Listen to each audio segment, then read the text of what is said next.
നമസ്കാരം. സകലമാന കേരളത്തിലേക്ക് സ്വാഗതം. ആദ്യം പ്രധാന വാർത്തകൾ. തിമിർത്ത് പെയ്ത കാലവർഷത്തിൽ ആലപ്പുഴയിൽ ഒരു മരണം. മരിച്ചത് മത്സ്യബന്ധനത്തിന് പോയ പള്ളിപ്പാട് സ്വദേശി സ്റ്റീവ്. ആലപ്പുഴയിൽ നൂറുകണക്കിന് കുടുംബങ്ങൾ ദുരിതാശ്വാസ ക്യാമ്പിൽ. വിഴിഞ്ഞത്ത് കടലിൽ ബോട്ടിനായി തെരച്ചിൽ. ഫാത്തിമ മാതാ ബോട്ടിലുള്ളത് 4 തൊഴിലാളികൾ. ഇന്ധനം തീർന്ന് ഉൾക്കടലിൽപ്പെട്ട സഹായമാതാ ബോട്ടിന് സമീപം. മറൈൻ എൻഫോഴ്സ്മെന്റ് ബോട്ടിലുള്ളവരെ കരക്കെത്തിക്കും. അട്ടപ്പാടിയിൽ കാട്ടാന ആക്രമണത്തിൽ പരിക്കേറ്റയാൾ മരിച്ചു. ചീരക്കടവ് സ്വദേശി മല്ലനെ ആന ആക്രമിച്ചത് ഇന്നലെ വൈകിട്ട്. കഞ്ചിക്കോട് ജനവാസ മേഖലയിൽ ഇറങ്ങിയ കാട്ടാനയെ തുരത്താൻ ശ്രമം. പീരുമേട്ടിലും കാട്ടാന ആക്രമണം. നടൻ ഉണ്ണി മുകുന്ദനെതിരെ ചുമത്തിയത് ജാമ്യം ലഭിക്കാവുന്ന വകുപ്പുകളെന്ന് കോടതി. മുൻകൂർ ജാമ്യാപേക്ഷ തീർപ്പാക്കിയത് മാനേജറെ മർദ്ദിച്ച കേസിൽ. കൊച്ചി പനമ്പള്ളി നഗറിലെ കുഴിയിൽ കാർ വീണു. വാരിക്കുഴി ഒഴുക്കിയത് ജലജീവൻ മിഷൻ. വിശദമായി നോക്കാം. മഴ തുടരുന്നു.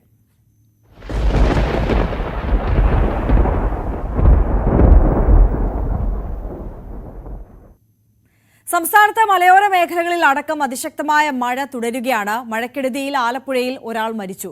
ഹരിപ്പാട് മത്സ്യബന്ധനത്തിന് പോയ പള്ളിപ്പാട് സ്വദേശി സ്റ്റീവ് ആണ് മരിച്ചത്. കാറ്റിലും മഴയിലും വ്യാപകമായ മരങ്ങൾ കടപുഴകി. താഴ്ന്ന പ്രദേശങ്ങളിൽ വെള്ളക്കെട്ട് രൂക്ഷമാണ്. സംസ്ഥാനത്ത് അതിശക്തമായ മഴ തുടരുകയാണ്. തിരുവനന്തപുരം പേരൂർക്കടയിൽ മരം വീണ് SAP ക്യാമ്പിലെ 4 പോലീസുകാർക്ക് പരിക്കുപറ്റി. മലയോര മേഖലയിൽ മഴക്കെടുതി രൂക്ഷമാണ്. കേശവദാസപുരത്ത് മരം റോഡിന് കുറുകെ വീണു. കൊല്ലത്ത് മഴക്കെടുതിയിൽ 6 വീടുകൾ പൂർണ്ണമായും 164 വീടുകൾ ഭാഗികമായും തകർന്നുവെന്നാണ് പ്രാഥമിക കണക്ക്. കൊട്ടാരക്കര താലൂക്കിൽ 34, പൂയപ്പള്ളി, വെളിയം, ഓടനാവട്ടം, വെളിനെല്ലൂർ എന്നിവിടങ്ങളിൽ 15 വീടുകളും തകർന്നു. ആദിച്ചനെല്ലൂരിൽ ദുരിതാശ്വാസ ക്യാമ്പ് തുറന്നു. അഞ്ചൽ, അറക്കൽ, അലയമൺ, എരൂർ, ചെന്നപ്പേട്ട, ഇടമുളയ്ക്കൽ എന്നിവിടങ്ങളിൽ വീടുകൾക്ക് കേടുപാടുകൾ സംഭവിച്ചു. ഏറം വായനശാല ജംഗ്ഷനിൽ 60ഓളം വാഴകൾ നിലം പൊത്തി. റബ്ബർ കൃഷിക്കും നാശമുണ്ട്. പമ്പയാറ്റിൽ ജലനിരപ്പുയർന്നതോടെ തിരുവല്ല അപ്പർ കുട്ടനാട്ടിലെ താഴ്ന്ന പ്രദേശങ്ങൾ വെള്ളത്തിലാണ്. പുളിക്കീഴ്, പെരിങ്ങര, ശ്രീമൂലപുരം എന്നിവിടങ്ങളിൽ വീടുകളിൽ വെള്ളം കയറി. ആറന്മുള ഏഴിക്കാട് കോളനിയിൽ വെള്ളം കയറി. 30ഓളം കുടുംബങ്ങളെ ക്യാമ്പുകളിലേക്ക് മാറ്റി. 350ഓളം കുടുംബങ്ങളാണ് കോളനിയിൽ താമസിക്കുന്നത്. തിരുവല്ല ഉത്രമേൽ മഹാവിഷ്ണു ക്ഷേത്രത്തിലെ ആൽമരം കടപുഴകി. പത്തനംതിട്ടയിൽ 6 വീടുകൾ പൂർണ്ണമായും 127 വീടുകൾ ഭാഗികമായും തകർന്നുവെന്നാണ് കണക്ക്. KSEBിക്ക് മാത്രം 68 ലക്ഷം രൂപയുടെ നഷ്ടമുണ്ടായി. പമ്പ, അച്ചൻകോവിൽ, മണിമല ആറുകളിൽ ജലനിരപ്പ് ഉയർന്നു. ആലപ്പുഴ ഹരിപ്പാട് മീൻ പിടിക്കാൻ പോയ യുവാവ് വള്ളം മറിഞ്ഞു മരിച്ചു. ഹരിപ്പാട് പള്ളിപ്പാട് സ്വദേശി സ്റ്റീവാണ് മരിച്ചത്. അമ്പലപ്പുഴ തിരുവല്ല സംസ്ഥാന പാതയിൽ നെടുമ്പ്രം റോഡിൽ വെള്ളം കയറി. KSRTC സർവീസ് താൽക്കാലികമായി നിർത്തിവെച്ചു. 4 താലൂക്കുകളിലായി 26 ദുരിതാശ്വാസ ക്യാമ്പുകൾ തുറന്നു. 851 കുടുംബങ്ങളെ മാറ്റിപ്പാർപ്പിച്ചു. അമ്പലപ്പുഴയിൽ 10 ക്യാമ്പുകളിലായി 715 കുടുംബങ്ങളും, കുട്ടനാട് 5 ക്യാമ്പുകളിലായി 26 കുടുംബങ്ങളും, കാർത്തികപ്പള്ളിയിൽ 3 ക്യാമ്പുകളിലായി 76 കുടുംബങ്ങളും, ചെങ്ങന്നൂരിൽ 8 ക്യാമ്പുകളിലായി 34 കുടുംബങ്ങളുമുണ്ട്. ഇടുക്കി ഡാമിൽ ജലനിരപ്പ് 2343.78 അടിയായി. സംഭരണശേഷിയുടെ 40.62% ജലനിരപ്പ്. കല്ലാർകുട്ടി, പൊന്മുടി, ലോവർ പെരിയാർ, മലങ്കര ഡാമുകളിൽ നിന്നും വെള്ളം പുറത്തേക്കൊഴുകുന്നത് തുടരുന്നു. ഇരട്ടയാർ, കല്ലാർ ഡാമുകളിൽ റെഡ് അലർട്ട് മുന്നറിയിപ്പുണ്ട്. മണ്ണിടിച്ചിൽ സാധ്യതയുള്ളതിനാൽ ഗ്യാപ് റോഡിലൂടെയുള്ള യാത്രാ നിരോധനം തുടരും. കണ്ണൂർ, കാസർഗോഡ് ജില്ലകളിൽ താഴ്ന്ന പ്രദേശങ്ങളെല്ലാം വെള്ളത്തിനടിയിലായി. മലയോര മേഖലകളിൽ മണ്ണിടിച്ചിൽ ഭീഷണി നിലനിൽക്കുന്നതിനാൽ രാത്രികാല യാത്ര ഒഴിവാക്കണം. മലവെള്ളപ്പാച്ചിലുണ്ടായ ചേർക്കള ചട്ടഞ്ചാൽ ദേശീയപാതയിൽ ഗതാഗതം പുനഃസ്ഥാപിക്കാനായിട്ടില്ല. വാഹനങ്ങൾ ചന്ദ്രഗിരി പാലം, കാഞ്ഞങ്ങാട് വഴി തിരിച്ചുവിടുകയാണ്. ഇന്നും പല ട്രെയിനുകളും വൈകിയാണ് സർവീസ് നടത്തുന്നത്. വിവിധ ബ്യൂറോകൾക്കൊപ്പം ന്യൂസ് ഡെസ്ക്, ന്യൂസ് 18. തിരുവനന്തപുരം വിഴിഞ്ഞത്ത് കടലിൽ കാണാതായ ഫാത്തിമ മാതാ ബോട്ടിനെ കുറിച്ചും 4 മത്സ്യത്തൊഴിലാളികളെ കുറിച്ചും ഇപ്പോഴും ഒരു വിവരവുമില്ല. അതേസമയം ഇന്ധനം തീർന്നതിനെ തുടർന്ന് ഉൾക്കടലിൽ അകപ്പെട്ട സഹായമാതാ ബോട്ടിന് സമീപം മറൈൻ എൻഫോഴ്സ്മെന്റ് ഉദ്യോഗസ്ഥർ എത്തി. 3 മണിക്കൂറിനകം 4 മത്സ്യത്തൊഴിലാളികളെയും തിരികെ കരക്കെത്തിക്കാനാകുമെന്നാണ് പ്രതീക്ഷ.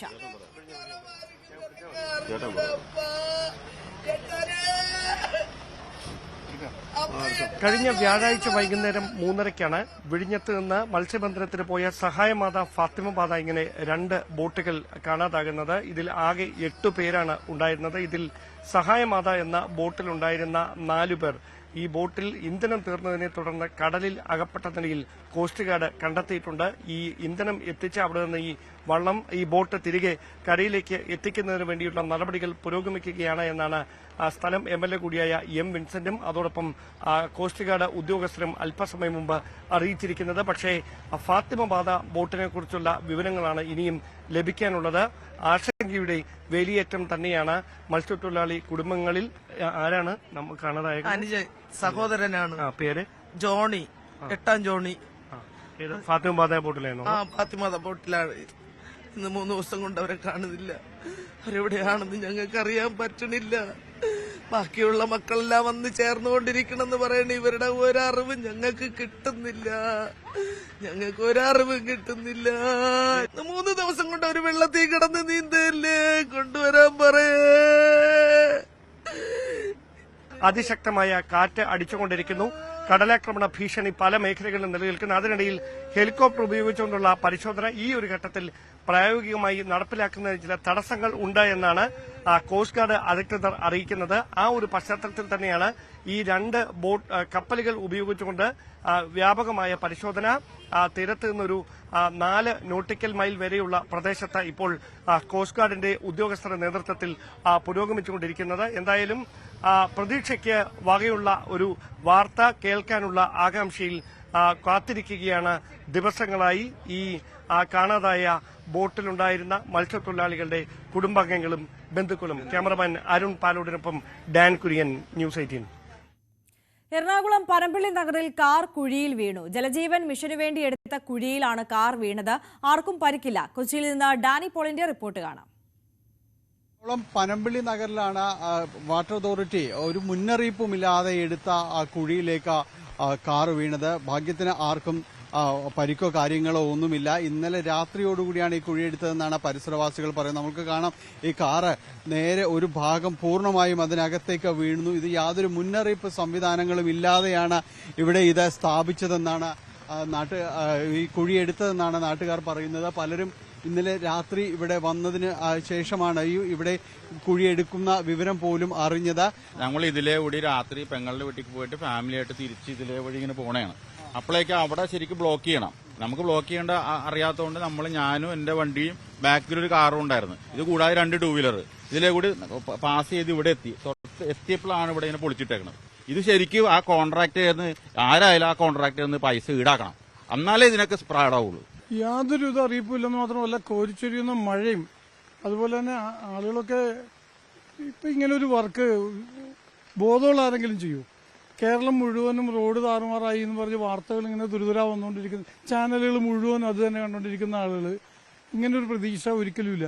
രാത്രി 11 മണിക്ക് ശേഷം കുറച്ച് JCBയും കുറെ മെറ്റലും ഒക്കെ ആയിട്ട് വന്നിട്ട് എന്തൊക്കെയോ കാണിക്കുന്ന ആർക്കും യാതൊരു മുന്നറിയിപ്പുമില്ലാതെയാണ് ഇത്തരത്തിലുള്ള ഒരു ആഴത്തിലുള്ള കുഴികൾ എടുത്തതെന്ന് പരിസരത്തുള്ളവർ തന്നെ പറയുന്നതായാലും ഈ പെരുമഴയിൽ ഇത്ര തിടുക്കപ്പെട്ട ഈ രീതിയിൽ ഇതെല്ലാം തന്നെ ചെയ്യണമോ എന്ന ചോദ്യം തന്നെയാണ് ബാക്കി നിൽക്കുന്നത്. ക്യാമറമാൻ മനോജിനൊപ്പം ഡാനി പോൾ, ന്യൂസ് 18 കൊച്ചി. കടലാക്രമണം രൂക്ഷമായ കണ്ണമാലിയിൽ നിരവധി വീടുകൾ തകർച്ചയുടെ വക്കിലാണ്. കടലാക്രമണം തടയാൻ ഇക്കുറിയും ആവശ്യമായ മുന്നൊരുക്കങ്ങൾ അധികൃതർ നടത്തിയിട്ടില്ലെന്ന് നാട്ടുകാർ പറയുന്നു. ആശങ്കയോടെയാണ് ഇവർ ഓരോ ദിവസവും പിന്നിടുന്നത്.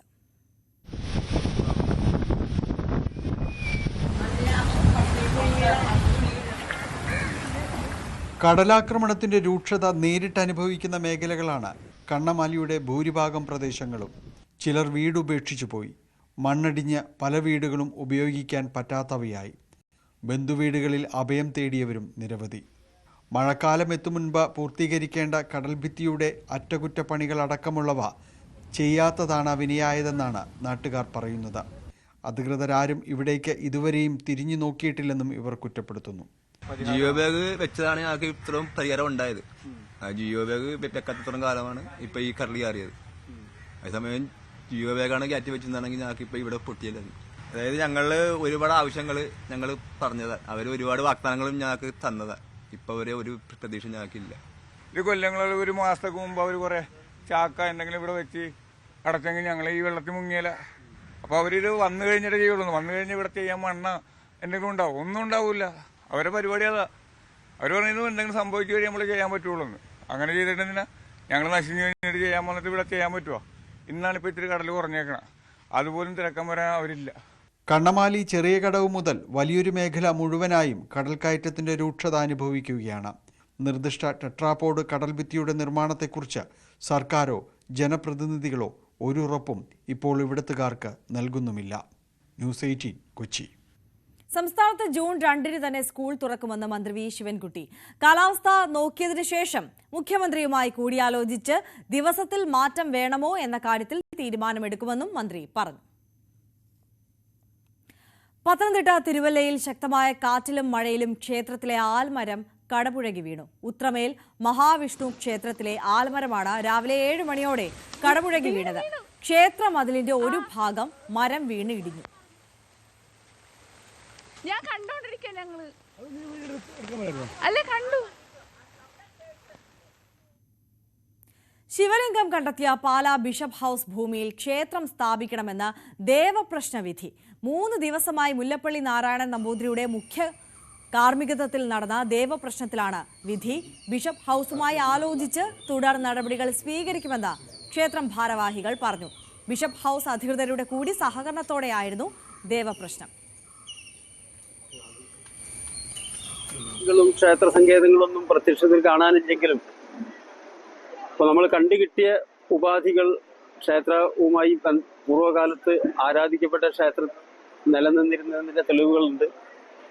പ്രശ്നം വെച്ച സമയത്ത് വളരെ ഭംഗിയായിട്ട് കുട്ടി സ്വർണം ചിങ്ങൻ രാശിയിൽ സ്വർണം കൊണ്ട് വെച്ചതോടും കൂടിയും സ്വർണം മലർന്നു വന്നതും ആരൂഢപതിയായിട്ടുള്ള ആദിത്യൻ കേന്ദ്രഭാവത്തിൽ 10ാം ഭാവത്തിൽ വന്നതുകൊണ്ടും അവിടെ ആഴത്തിന്റെ 11ാം ഭാവസ്ഥിതി വന്നതും വളരെ വളരെ വേഗത്തിൽ നമ്മൾ എന്താണോ ഉദ്ദേശിച്ചത് ആ പ്രതീക്ഷിച്ച രീതിയിലുള്ള ഭംഗിയായിട്ടുള്ള ക്ഷേത്ര നിർമ്മാണം നടത്തി പ്രതിഷ്ഠിച്ച് എല്ലാവർക്കും ആരാധിക്കാനുള്ള സൗകര്യം ആയി വരും എന്നുള്ളതിൻ്റെ പ്രത്യക്ഷ തെളിവാണ്.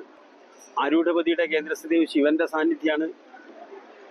ശക്തി പഞ്ചാക്ഷരി ഭാവത്തിൽ പാർവതി സമേതനായിട്ടുള്ള ഒരു ശിവന്റെ ഭാവം, അതോടൊപ്പം അത് കിഴക്കോട്ട് ദർശനമായിട്ട് ഉള്ള ശ്രീകോവിലാണ്. അതിന്റെ തെക്ക് കിഴക്ക് ഭാഗത്ത് പടിഞ്ഞാട്ട് ദർശനമായിട്ട് ഒരു ഗോശാല കൃഷ്ണൻ. ആ ഗോശാല കൃഷ്ണ പീഠം നമ്മളെ പ്രശ്നത്തിന് ഇന്നലെ നമുക്കിവിടെ കണ്ടുകിട്ടാനിട വന്നു. ആ പീഠം തന്നെ വെച്ചുകൊണ്ട് പുതിയ ബിംബപീഠം നിർമ്മാണം നടത്തുന്നവരെ ആ പീഠത്തിൽ ആ കൃഷ്ണനെ ആരാധിക്കുക, അതാണ് അതിന്റെ താന്ത്രിക നിയമം. അത് തുടങ്ങിക്കഴിഞ്ഞു. ജി ശ്രീജിത്ത് വിവരങ്ങളുമായി ചേരുകയാണ്. ശ്രീജിത്ത്, ഈ ക്ഷേത്ര നിർമ്മാണത്തിനായി അനുകൂലമായ നിലപാടാണോ ബിഷപ്പ് ഹൌസിനുള്ളത്? തീർച്ചയായും ഈ ഒരു ക്ഷേത്രത്തിന്റെ അനുസരിച്ചുള്ള പ്രശ്നവിധികൾ നടത്തൂ എന്നതുവരെ ബിഷപ്പ് ഹൗസ് സമ്മതിച്ചതാണ്. കാരണം ഇതിലുള്ളത് ഇങ്ങനൊരു ബിഷപ്പ് ഹൗസിന്റെ ഉടമസ്ഥതയിലുള്ള ഭൂമിയാണ്. ഇത് ഇങ്ങനെയൊരു അവിടെ നിർമ്മാണ പ്രവർത്തനത്തിനായി മണ്ണെടുത്തപ്പോൾ ഇങ്ങനെയൊരു ശിവലിംഗം കണ്ടെത്തിയതോടുകൂടി അതിൽ ഒരു ദേവപ്രശ്നം എന്താണ് നിങ്ങൾ ചെയ്യേണ്ടത് അത് ചെയ്തോളൂ എന്ന നിലപാടായിരുന്നു ബിഷപ്പ് ഹൗസിന് ഉണ്ടായിരുന്നത്. അവർ മാധ്യമങ്ങളോട് ഇരുപക്ഷവും ക്ഷേത്രമോ അല്ലെങ്കിൽ ബിഷപ്പ് ഹൗസോ ഒന്നും പ്രതികരിക്കാൻ തയ്യാറായിട്ടില്ല. പക്ഷേ ഇവർക്കുള്ളിലുള്ള ഒരു നിലപാട് ഇങ്ങനെയായിരുന്നു. എന്തായാലും നൂറ്റാണ്ടുകൾക്ക് മുൻപ് ഇവിടെ ഒരു ക്ഷേത്രം സ്ഥിതി ചെയ്തിരുന്നു എന്ന് പൂർവികർ പറഞ്ഞതായാണ് ക്ഷേത്രം അധികൃതർ അന്ന് ചൂണ്ടിക്കാട്ടിയത്. എന്തായാലും ഈ ഒരു ആരാണ് ദേവപ്രശ്നം നടത്തേണ്ടത് എന്നതടക്കം നറുക്കെടുത്തുകൊണ്ടായിരുന്നു തീരുമാനിച്ചിരുന്നത്. കഴിഞ്ഞ 3 ദിവസമായി ഈ ഭൂമിയിലും ഒപ്പം തന്നെ അവിടെ ക്ഷേത്രത്തിലും സമീപത്തുള്ള ക്ഷേത്രത്തിലും ആയി ഈ ദേവപ്രശ്ന വിധി നടന്നു വരികയായിരുന്നു. അതിൻ്റെ ഒടുവിലാണ് ഇന്നിപ്പോൾ തീരുമാനം വന്നിരിക്കുന്നത്. ക്ഷേത്രം നിർമ്മിച്ച ആരാധന നടത്തണം എന്നുള്ളതാണ്. എന്തായാലും തുടർ നടപടികൾ ഈ ബിഷപ്പ് ഹൗസും ശേഷമായിരിക്കും തീരുമാനം ഉണ്ടാകുക എന്നാണ് നമുക്ക് മനസ്സിലാക്കാൻ സാധിക്കുന്നത്. എങ്ങനെയായിരിക്കും ഈ ഭൂമി വിട്ടു നൽകുന്നത് എന്നതടക്കമുള്ള കാര്യങ്ങളിലേക്ക് പല ചർച്ചകളും നടക്കും എന്നാണ് മനസ്സിലാക്കാൻ സാധിക്കുന്നത്. എന്തായാലും ബിഷപ്പ് ഹൗസിന്റെ പൂർണ്ണമായും അംഗീകാരത്തോടുകൂടി ആയിരിക്കും തുടർ നടപടികൾ ഉണ്ടാകുക എന്നുള്ളതാണ്. അതുമായി സഹകരിച്ചുകൊണ്ടായിരിക്കും തുടർ നടപടികൾ ഉണ്ടാകുക എന്നാണ് നമുക്ക് മനസ്സിലാക്കാൻ സാധിക്കുന്നത്. ബിഷപ്പ് ഹൗസ് ഈ ഭൂമി വിട്ടു നൽകിയേക്കും എന്നുള്ള സൂചനകളാണ് നേരത്തെ തന്നെ പുറത്തു വന്നിരുന്നത്. അങ്ങനെയെങ്കിൽ അതിനായി പണം നൽകിക്കൊണ്ട് ആയിരിക്കും ആ ഭൂമി ഏറ്റെടുക്കുക എന്നതടക്കമുള്ള ആലോചനകളും ഈ ക്ഷേത്രം ഭാരവാഹികളുമായി ബന്ധപ്പെട്ട് നടന്നിരുന്നു എന്ന് മനസ്സിലാക്കാൻ സാധിക്കുന്നുണ്ട്. പക്ഷേ ഇതിലൊരു അന്തിമമായ വ്യക്തത ഇനിയും കൈവരേണ്ടതുണ്ട്. ആര്യ. ശരി, ജി ശ്രീജിത്താണ് വിവരങ്ങൾ പങ്കുവച്ചത്. തിരുവനന്തപുരത്ത് മദ്യലഹരിയിൽ വാഹനം ഓടിച്ച ആംബുലൻസ് ഡ്രൈവറെ പോലീസ് അറസ്റ്റ് ചെയ്തു. വെഞ്ഞാറമൂട് സ്വദേശിയായ ബോബനാണ് വാഹന പരിശോധനയ്ക്കിടെ പിടിയിലായത്. വൈദ്യപരിശോധനയിൽ ഇയാൾ മദ്യപിച്ചിരുന്നതായി പോലീസ് കണ്ടെത്തി. ആംബുലൻസും പോലീസ് കസ്റ്റഡിയിലെടുത്തു. ചടയമംഗലം പോലീസ് കേസ് രജിസ്റ്റർ ചെയ്തു. കോതമംഗലത്ത് ശക്തമായ മലവെള്ളപ്പാച്ചിലിൽ ഒഴുകിയെത്തിയ മലമ്പാമ്പിനെ രക്ഷപ്പെടുത്തി.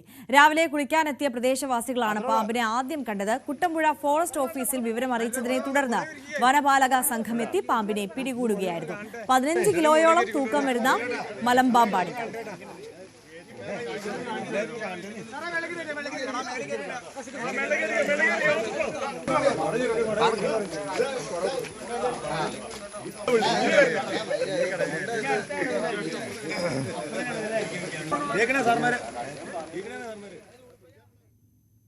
നിലമ്പൂർ മണ്ഡലത്തിലെ UDF സ്ഥാനാർത്ഥി ആര്യാടൻ ഷൗക്കത്ത് നാമനിർദ്ദേശ പത്രിക സമർപ്പിച്ചു. വിവരങ്ങളുമായി MS അനീഷ് കുമാർ ചേരുകയാണ് നിലമ്പൂരിൽ നിന്ന്. അനീഷ്, നാമനിർദ്ദേശ പത്രിക സമർപ്പിച്ചിരിക്കുന്നു. പ്രധാനപ്പെട്ട നേതാക്കന്മാരെല്ലാം ഒപ്പമുണ്ടായിരുന്നു. എങ്ങനെയാണ് വിശദാംശങ്ങൾ? തീർച്ചയായും നിലമ്പൂർ മണ്ഡലത്തിലെ UDF സ്ഥാനാർത്ഥിയായി നേരത്തെ തന്നെ പ്രഖ്യാപിച്ച ആര്യാടൻ ഷൗക്കത്ത് പ്രധാന മുന്നണി സ്ഥാനാർത്ഥികളിൽ ആദ്യ പത്രിക സമർപ്പിക്കുന്ന ആൾ കൂടിയാണ്. പ്രവർത്തകരുടെ വലിയ ഒരു നിരയാണ് അദ്ദേഹത്തിന്റെ റോഡ് ഷോയിൽ പങ്കെടുത്തത്. കിലോമീറ്ററുകളോളം ദൂരം സഞ്ചരിക്കാൻ പോലും കഴിയാത്ത വിധം ഗതാഗത കുരുക്കിലേക്ക് നയിക്കുകയും ചെയ്ത ഒരു വലിയ റോഡ് ഷോ ആയിരുന്നു. അതിനുശേഷമാണ് അദ്ദേഹം ഇപ്പോൾ നിലമ്പൂർ തഹസീൽദാർ ഉപഭരണാധികാരിയായ സിന്ധു MP മുമ്പാകെ നാമനിർദ്ദേശ പത്രിക സമർപ്പിച്ചിരിക്കുന്നത്. 2 സെറ്റ് പത്രികയാണ് അദ്ദേഹത്തിനായി സമർപ്പിക്കപ്പെട്ടിരിക്കുന്നത്. UDF നേതാക്കളായ അബ്ദുൽ വഹാബ് MP, ഒപ്പം DPC പ്രസിഡന്റ് VS ജോയി അടക്കമുള്ള നേതാക്കൾ ആണ് അദ്ദേഹത്തിനൊപ്പം പത്രിക സമർപ്പണത്തിനായി ഈ വരണാധികാരിക്ക് മുമ്പിലേക്ക് എത്തിയത്. അദ്ദേഹം പത്രിക സമർപ്പണം കഴിഞ്ഞിരിക്കുന്നു. മറ്റ് അനുബന്ധമായ ചില നടപടിക്രമങ്ങൾ ഇതുമായി ബന്ധപ്പെട്ടുണ്ട്. ആ നടപടികൾ കൂടി പൂർത്തീകരിക്കുന്നതിനായി ഇപ്പോൾ വരണാധികാരിക്ക് മുമ്പിൽ ഇരിക്കുന്ന കാഴ്ചയാണ് നമുക്ക് കാണാൻ കഴിയുന്നത്. എന്തായാലും അദ്ദേഹം പത്രിക സമർപ്പിച്ചിരിക്കുന്നു. നേരത്തെ 11 മണിക്ക് ശേഷം 12 മണിയോടുകൂടി പത്രിക സമർപ്പിക്കുമെന്നാണ് അറിയിച്ചെങ്കിലും വലിയ തിരക്കാണ് പട്ടണത്തിൽ അനുഭവപ്പെടുന്നത്. നാമനിർദ്ദേശ പത്രിക സമർപ്പണത്തിന് മുന്നോടിയായി ആര്യാടൻ ഷൗക്കത്തിന്റെ റോഡ് ഷോയും ഒപ്പം മണ്ഡലത്തിലെ ഇടത് സ്ഥാനാർത്ഥിയായ M സ്വരാജിനുള്ള വരവേൽപ്പും റെയിൽവേ സ്റ്റേഷനിൽ 100 കണക്കിന് പ്രവർത്തകർ പങ്കെടുത്ത വരവേൽപ്പും ഉണ്ടായിരുന്നു. ഈ 2 പ്രകടനങ്ങൾ കൂടി ചേർന്നപ്പോൾ അക്ഷരാർത്ഥത്തിൽ നിലമ്പൂർ പട്ടണം ശ്വാസം മുട്ടുന്ന തരത്തിൽ തിരക്കായി. അതുകൊണ്ടാണ് അല്പസമയം വൈകി അദ്ദേഹം ഇപ്പോൾ ഈ 1:15 സമയത്ത് ഉപവരണാധികാരിക്ക് മുമ്പിലെത്തി പത്രികാ സമർപ്പണം നടത്തിയിരിക്കുന്നു. എന്തായാലും തെരഞ്ഞെടുപ്പുമായി ബന്ധപ്പെട്ട കളം മുറുകുന്ന പോരാട്ടത്തിലേക്ക് നിലമ്പൂർ കടക്കുകയാണ്. അക്ഷരാർത്ഥത്തിൽ ഒരു വലിയ രാഷ്ട്രീയ പോരാട്ടത്തിലേക്ക് നിലമ്പൂർ കടക്കുന്നു. PV അൻവർ മുൻ MLA രാജിവെച്ച സ്ഥാനത്താണ് തെരഞ്ഞെടുപ്പ് നടക്കുന്നത്. പക്ഷേ അദ്ദേഹം UDFിലേക്ക് ഇല്ല എന്ന് അസന്നിഗ്ധമായി തന്നെ ഇന്ന് പ്രഖ്യാപനം നടത്തിയിരിക്കുന്നു. ഇനി ഒരു നേതാക്കളും ഇത്തരത്തിലുള്ള കൂടിക്കാഴ്ചകൾക്കായി തന്നെ സമീപിക്കേണ്ടതില്ലെന്നും പറയുന്നു. പക്ഷേ മത്സരിക്കില്ല എന്ന് അദ്ദേഹം വ്യക്തമാക്കുമ്പോഴും അൻവർ ഇനി മത്സരരംഗത്തുണ്ടാവുമോ എന്ന ചോദ്യം ഇപ്പോഴും പ്രസക്തമായിരിക്കുന്നു. കടുത്ത സാമ്പത്തിക പ്രതിസന്ധികളിലൂടെ കടന്നു പോകുന്ന ഒരാളായിരുന്നു. ഒരു മത്സരത്തെ നേരിടാനുള്ള സാമ്പത്തിക ഭദ്രത തനിക്കില്ല എന്ന് അദ്ദേഹം പറയുമ്പോഴും അവസാന നിമിഷം അങ്കത്തട്ടിലേക്ക് അൻവറും എത്താനുള്ള സാധ്യതകൾ തന്നെയാണ് ഇപ്പോഴും തെളിഞ്ഞു കാണുന്നത്. അങ്ങനെയെങ്കിൽ ശക്തമായ ഒരു ത്രികോണ മത്സരത്തിലേക്ക് മണ്ഡലം നീങ്ങും. SDP സ്ഥാനാർത്ഥിയും നേരത്തെ പത്രിക സമർപ്പിച്ചിട്ടുണ്ട്. ഇനിയിപ്പോൾ LDF സ്ഥാനാർത്ഥിയുടെ പത്രികാ സമർപ്പണം അടുത്ത ദിവസം നടക്കും. BJP NDA സ്ഥാനാർത്ഥികളുടെ ഒരു പ്രഖ്യാപനം ഇനിയും കൃത്യമായിട്ടില്ല. അതുമായി ബന്ധപ്പെട്ട അവരുടെ പത്രികാ സമർപ്പണം പിന്നീട് ഉണ്ടാവും. എന്തായാലും പ്രധാന മുന്നണി സ്ഥാനാർത്ഥികളിൽ ആദ്യം പത്രിക സമർപ്പിച്ചിരിക്കുന്നത് ആര്യാടൻ ഷൗക്കത്താണ്. പ്രവർത്തകരുടെ ആവേശകരമായ റോഡ് ഷോയ്ക്കൊടുവിലാണ് അദ്ദേഹം പത്രികാ സമർപ്പണത്തിന് എത്തിയിരിക്കുന്നത്. എന്തായാലും നിലമ്പൂരിലെ അങ്കത്തട്ട് ഒരുങ്ങിയിരിക്കുന്നു. ഇനി പോരാട്ടത്തിന്റെ ദിനങ്ങളാണ്. നാമനിർദ്ദേശ പത്രികാ സമർപ്പണവും ആരംഭിച്ചു കഴിഞ്ഞിരിക്കുന്നു. തീർച്ചയായും MS അനീഷ് കുമാറാണ് വിവരങ്ങൾ പങ്കുവച്ചത്. പ്രവർത്തകർക്കും നേതാക്കന്മാർക്കും ഒപ്പമെത്തി നിലമ്പൂർ മണ്ഡലത്തിലെ UDF സ്ഥാനാർത്ഥി ആര്യാടൻ ഷൗക്കത്ത് നാമനിർദ്ദേശ പത്രിക സമർപ്പിച്ചിരിക്കുകയാണ്. പാലക്കാട് അട്ടപ്പാടിയിൽ കാട്ടാന ആക്രമണത്തിൽ പരിക്കേറ്റ വയോധികൻ മരിച്ചു. ചീരക്കടവ് സ്വദേശി മല്ലനാണ് മരിച്ചത്. അതേസമയം ജനവാസ മേഖലയിൽ നിലയുറപ്പിച്ച കാട്ടാനയെ തുരത്താൻ ശ്രമം തുടരുകയാണ്. ഇതിനായി കുങ്കിയാനയെ എത്തിച്ചു. ഇന്നലെ ഉച്ചയോടെയാണ് മല്ലനെ കാട്ടാന ആക്രമിച്ചത്. ചീരക്കടവിലെ വനാതിർത്തിയോട് ചേർന്ന പ്രദേശത്ത് പശുവിനെ മേയ്ക്കാൻ വീട്ടിൽ നിന്നിറങ്ങിയതായിരുന്നു മല്ലൻ. ഗുരുതരമായി പരിക്കേറ്റ മല്ലനെ ആരോഗ്യസ്ഥിതി വഷളായതിനെ തുടർന്ന് കോട്ടത്തറ ട്രൈബൽ ആശുപത്രിയിലും പിന്നീട് തൃശൂർ മെഡിക്കൽ കോളേജ് ആശുപത്രിയിലും പ്രവേശിപ്പിച്ചെങ്കിലും ജീവൻ രക്ഷിക്കാനായില്ല. അതേസമയം കഞ്ചിക്കോട് ജനവാസ മേഖലയിൽ നിലയുറപ്പിച്ച കാട്ടാനയെ തുരത്താൻ ശ്രമം തുടരുകയാണ്. ഇതിനായി ധോണിയിലെ അഗസ്റ്റിൻ എന്ന കുങ്കിയാനയെ എത്തിച്ചു. വാളയാർ റേഞ്ചിന്റെ നേതൃത്വത്തിലാണ് ദൌത്യം തുടരുന്നത്. 2 ആഴ്ചയിലേറെയായി പ്രദേശത്ത് നിലയുറപ്പിച്ച കാട്ടാന വലിയ നാശനഷ്ടമുണ്ടാക്കിയിരുന്നു. സ്കൂൾ തുറക്കുന്നതിന് മുൻപ് ശാശ്വത പരിഹാരം വേണമെന്നാണ് നാട്ടുകാരുടെ ആവശ്യം. ന്യൂസ് 18 പാലക്കാട്. ഇടുക്കി പീരുമേട് പ്ലാക്കത്തടത്ത് കാട്ടാന ആക്രമണം. പ്ലാക്കത്തടം പട്ടികവർഗ സെറ്റിൽമെന്റ് ഭാഗത്താണ് കാട്ടാന എത്തിയത്. പ്രദേശവാസിയായ മോഹന്റെ പുരയിടത്തിൽ കാട്ടാന നാശം വിതച്ചു. തെങ്ങ്, കമുക്, വാഴ, ഏലം ഉൾപ്പെടെയുള്ള കാർഷിക വിളകൾ നശിപ്പിച്ചു.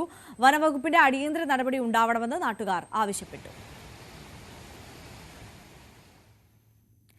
തൊടുപുഴ തൊമ്മൻകുത്ത് നാരങ്ങാനത്ത് കുരിശ് സ്ഥാപിച്ച സംഭവത്തിൽ കോതമംഗലം രൂപതാ വികാരി ജനറൽക്കും ഇടവക വികാരിക്കും എതിരെ കേസെടുത്ത് വനംവകുപ്പ്. കേസിൽ ഉൾപ്പെട്ടവർക്ക് വനംവകുപ്പ് നോട്ടീസ് അയച്ചു തുടങ്ങി. കുരിശ് സ്ഥാപിച്ചതിനും ദുഃഖവെള്ളിയാഴ്ച കുരിശിന്റെ വഴി നടത്തി വനംവകുപ്പിന്റെ ഭൂമിയിൽ പ്രവേശിച്ചതിനുമാണ് കേസ്. വനംവകുപ്പിന്റെ നടപടിക്കെതിരെ പ്രതിഷേധവും ശക്തമായി. ഇക്കഴിഞ്ഞ ഏപ്രിൽ 11-നാണ് നാരങ്ങാനത്ത് തൊമ്മൻകുന്ന് സെന്റ് തോമസ് പള്ളിയുടെ നേതൃത്വത്തിൽ കുരിശ് സ്ഥാപിച്ചത്. പിറ്റേ ദിവസം തന്നെ കുരിശ് വനംവകുപ്പ് പൊളിച്ചു നീക്കുകയും ചെയ്തു. കുരിശ് സ്ഥാപിച്ച സ്ഥലം കൈവശ ഭൂമിയാണെന്നാണ് പ്രദേശവാസികളുടെ വാദം. എന്നാൽ വനഭൂമിയാണെന്ന് വനംവകുപ്പും പറയുന്നു. തുടർന്ന് ഇടവക വിശ്വാസികൾ ദുഃഖവെള്ളിയാഴ്ച ദിനത്തിൽ കുരിശ് സ്ഥാപിച്ച സ്ഥലത്തേക്ക് കുരിശിന്റെ വഴിയും സംഘടിപ്പിച്ചിരുന്നു. ഇതേ തുടർന്നാണ് വനംവകുപ്പ് കേസെടുത്തത്. കോതമംഗലം രൂപതാ വികാരി general Vincent Nedungatt, chancellor Jose Kulathur, Thommankunnu saint Thomas പള്ളി വികാരി ഫാദർ ജെയിംസ് ഐക്കരമറ്റം എന്നിവർക്കെതിരെയാണ് വനംവകുപ്പ് കേസെടുത്തത്. വനംവകുപ്പിന്റെ ഭൂമിയിൽ കുരിശ് സ്ഥാപിച്ചതിനും ഭൂമിയിൽ പ്രവേശിച്ചതിനുമാണ് കേസ്. കേസിൽ ഉൾപ്പെട്ടവർക്ക് വനംവകുപ്പ് നോട്ടീസ് അയച്ചു തുടങ്ങി. കുരിശ് സ്ഥാപിച്ചതുമായി ബന്ധപ്പെട്ട് പള്ളി വികാരി ഉൾപ്പെടെ 18ഓളം പേർക്കെതിരെയാണ് കേസ്.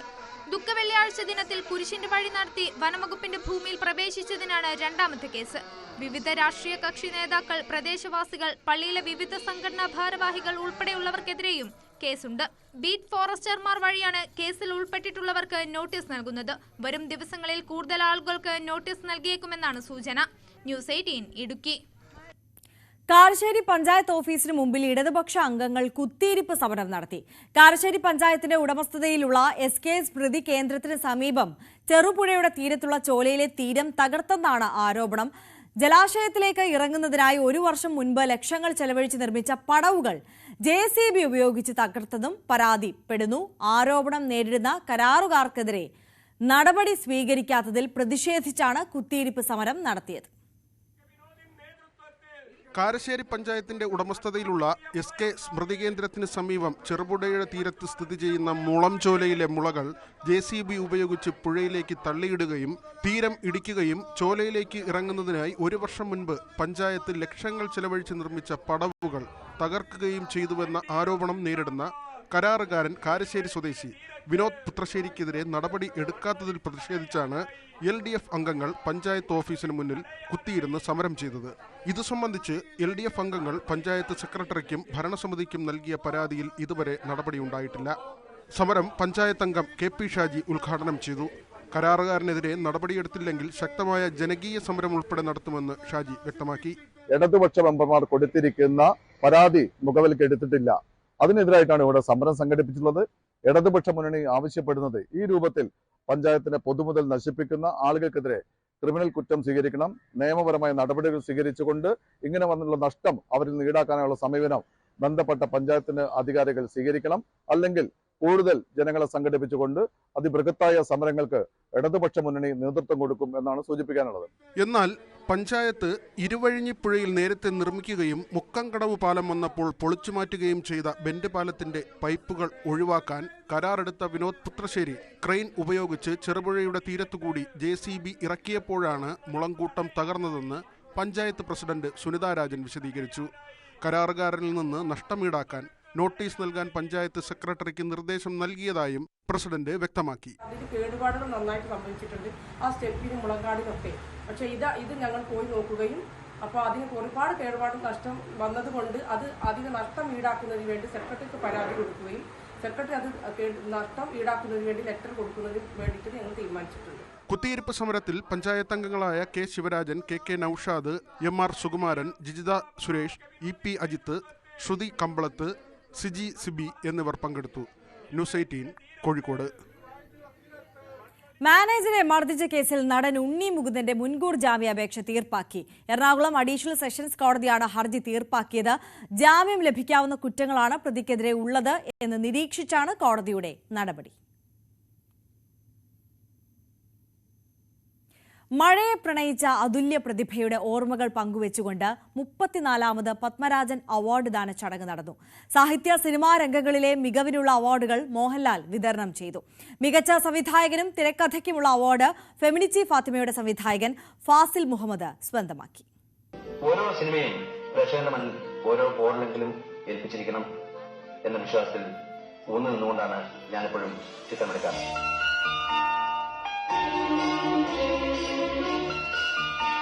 നഗരത്തിൽ മഴ തിമിർക്കുമ്പോൾ ടാഗോർ തിയേറ്ററിന്റെ അകത്തും ഓർമ്മകൾ നിറഞ്ഞു പെയ്യുകയായിരുന്നു. എയർ ഇന്ത്യ എക്സ്പ്രസും പത്മരാജൻ ട്രസ്റ്റും ചേർന്ന് സംഘടിപ്പിച്ച പത്മരാജൻ അവാർഡ് ദാന ചടങ്ങ് എന്നതിനപ്പുറം അകാലത്തിൽ പൊലിഞ്ഞുപോയ കലാകാരന്റെ ഓർമ്മ പുതുക്കൽ കൂടിയായിരുന്നു.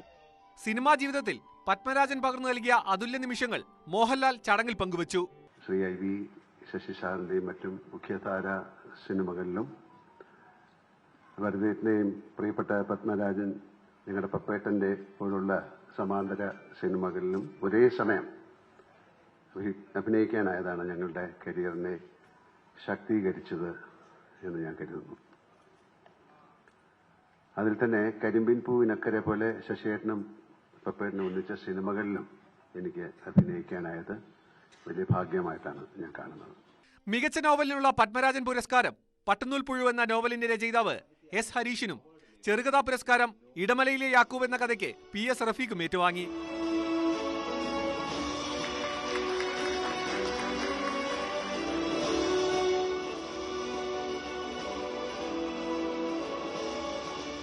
ഫെമിനിച്ചി ഫാത്തിമ എന്ന ചിത്രത്തിന്റെ സംവിധായകനും തിരക്കഥാകൃത്തുമായ ഫാസിൽ മുഹമ്മദിന് മികച്ച സംവിധായകനും തിരക്കഥയ്ക്കുമുള്ള അവാർഡ് മോഹൻലാൽ സമ്മാനിച്ചു.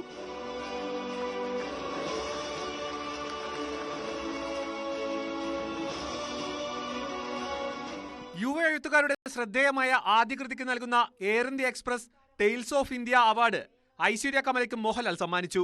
ടാഗോർ തിയേറ്ററിൽ നടന്ന ചടങ്ങിന് ശേഷം ഈ വർഷത്തെ പുരസ്കാരം നേടിയ ഫെമിനിച്ചി ഫാത്തിമ എന്ന ചലച്ചിത്രം പ്രദർശിപ്പിച്ചു. P. പത്മരാജന്റെ സിനിമകളിലെ ഗാനങ്ങൾ ഉൾക്കൊള്ളുന്ന വയലിൻ സോളോവും അരങ്ങേറി. ചടങ്ങിൽ സിനിമാ സാഹിത്യ രംഗത്തെ പ്രമുഖരെ ആദരിച്ചു. ന്യൂസ് 18 തിരുവനന്തപുരം. സകലമാന കേരളം പൂർണ്ണമാവുകയാണ്. ഇടവേളയ്ക്ക് ശേഷം കാണാം സ്പോട്ട് ലൈവ്. ടോം കുര്യാക്കോസ് ചേരും. നമസ്കാരം.